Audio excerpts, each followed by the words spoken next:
ଏକୁଟିଆପଣ ଅନ୍ୟର ଅନୁପସ୍ଥିତିକୁ ବୁଝାଇଥାଏ, କିନ୍ତୁ ଏକାନ୍ତ ସ୍ୱୟଂର ଉପସ୍ଥିତିକୁ ବୁଝାଏ।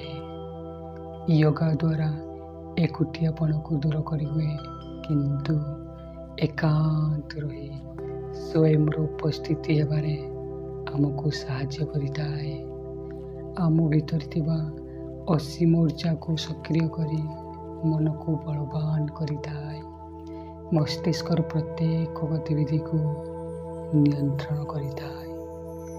ଅସୀମ ଊର୍ଜାୟାନୀ ଅରାର ଶୁଦ୍ଧ ପ୍ରକାଶରେ ନିଜ ଆତ୍ମାକୁ ପର ଆତ୍ମା ସହିତ ସଂଯୋଗ କରିଥାଏ।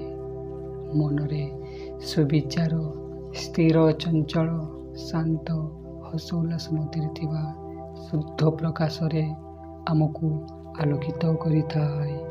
ୟୋଗା